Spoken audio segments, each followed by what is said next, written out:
त्रिभुज की समरूपता। सबसे पहले इसमें है ए समरूपता। ए का मतलब एंगल एंगल समरूपता। ठीक है, 3 एंगल समरूपता सबसे पहले दिया है। प्रमेय 1 बोल रहा है यदि दो त्रिभुज के कोण समान है तब दोनों त्रिभुज समरूप होंगे। समरूप होने का मतलब ये है यानी कि उसके भुजाओं का जो अनुपात है वो समान होगा। समझ लो पहले क्वेश्चंस मतलब प्रमेय। मान लो 2 त्रिभुज है हमारे पास, एक त्रिभुज हो गया ABC नाम लेते हैं, और दूसरा त्रिभुज हमारे पास यहाँ पे दूसरा लेते हैं जो है PQR। ठीक है, ये दिया है और क्वेश्चन में बोला है कि जो एंगल A है वो एंगल P के बराबर है, एंगल जो B है वो एंगल Q के बराबर है, और एंगल जो C है वो एंगल R के बराबर है।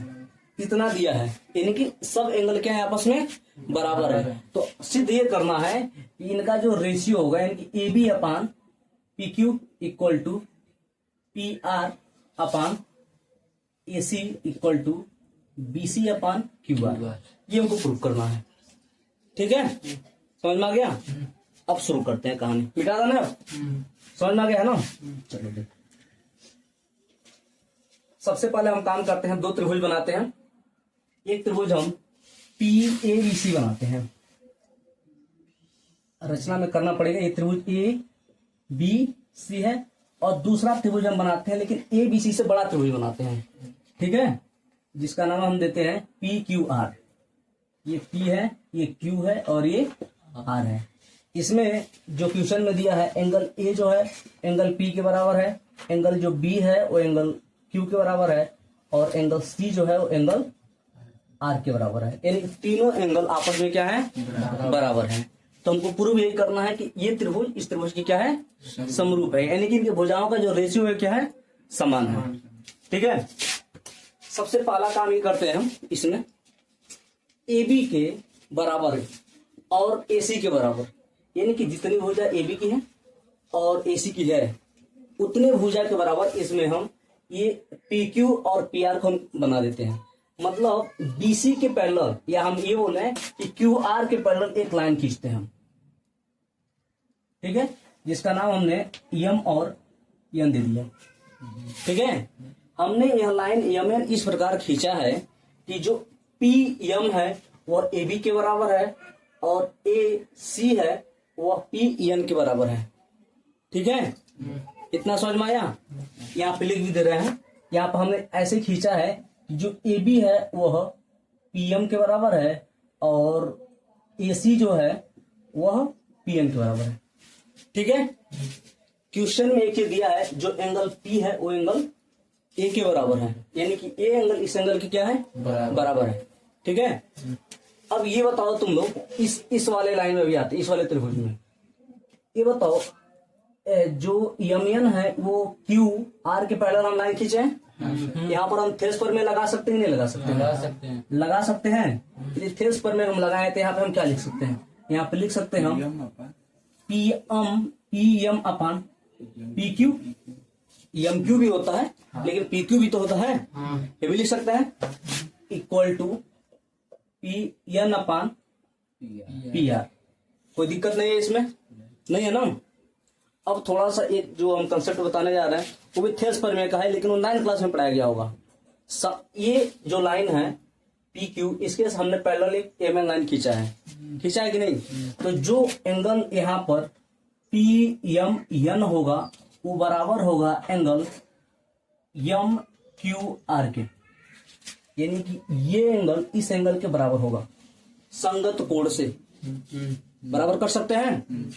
उसी प्रकार ये जो एंगल होगा इस एंगल के बराबर होगा। ठीक है, हाँ, कोई दिक्कत नहीं ना है। यानी कि यहाँ हम लिख सकते हैं जो एंगल M है वो एंगल Q के बराबर है और जो एंगल R है वो एंगल N के बराबर है। कोई दिक्कत नहीं ना है। जो हमको दिया है वो बोला है कि जो Q है वो B के बराबर है, बोला है कि नहीं, और जो P है वो A के बराबर है और जो R है वो C के बराबर है। इसमें देखो M आ रहा है, Q आ रहा है ना। यदि यानी कि M एंगल को हम इस एंगल B के बराबर बता सकते हैं कि नहीं बता सकते हैं? बता सकते हैं। यहाँ पे आते हैं, यानी कि एंगल जो M है वो एंगल बी के बराबर हो गया। ठीक है, उसी प्रकार जो एंगल एन है वो एंगल सी के बराबर हो गया।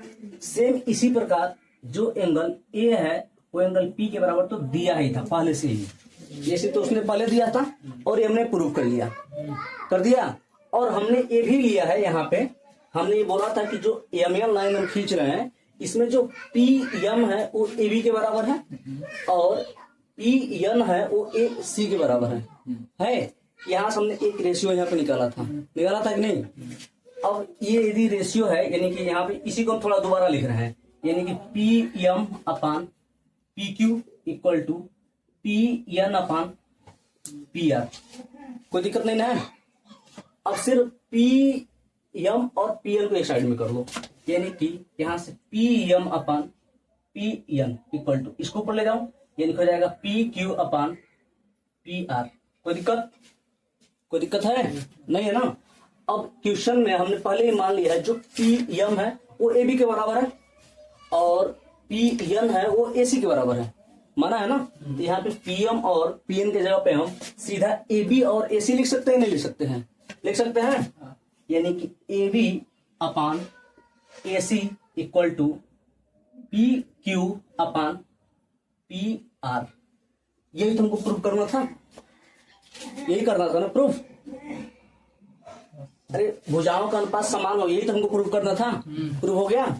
यानी कि इसलिए हम ये बोल सकते हैं कि यदि किसी भी त्रिभुज का एंगल यानी कि तीनों एंगल आपस में बराबर हैं तो जो त्रिभुज होगा ए बी सी वह त्रिभुज पी क्यू आर के क्या होगा, समरूप होगा।